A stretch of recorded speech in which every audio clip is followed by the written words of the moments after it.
தற்கொலை கூட்டம் வந்து அது ஒரு கூட்டம் டான்ஸ் ஆடிட்டு ஒரு தற்கொலை கூட்டம்.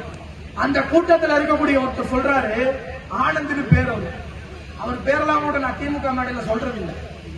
அந்த அந்த கூட்டம் சொல்றாரு, அந்த ஆனந்த்னு ஒருத்தர் டிவியில பாத்துருக்கீங்க, எங்க தலைவர் நினைச்சா 4-5 தொகுதியில கூட நின்று நாங்க ஜெயிக்க முடியும், இல்ல நாங்க 234 தொகுதியில கூட நிப்போம், நின்று நாங்க ஜெயிச்சிட முடியும், இல்லன்னு சொல்ல நாங்க ஒரு 4-5 தொகுதியிலாவது நின்று ஜெயிச்சிட முடியும், ஆனா அதெல்லாம் நாங்க விரும்பல அப்படின்னு சொல்றாரு.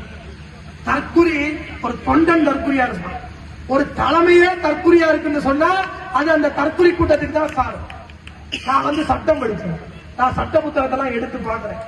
3-4 தொகுதியில ஒருத்தர் நிக்க முடியாது, இந்த ஆள் ஏதோ வளர்றானே அப்படின்னு எடுத்து பார்த்தா இந்திய அரசியலமைப்பு சட்டம் according to constitution of India clearly defines என்ன சொல்றதுன்னா, ஒருத்தர் அண்ணன் பத்மநாபன் நினைச்சாருன்னா கூட 2 தொகுதியில தான் போட்டி போட முடியும். நான் நினைச்சாலோ யாரு நினைச்சாலோ 2 தொகுதியில தான் போட்டி போட முடியும்.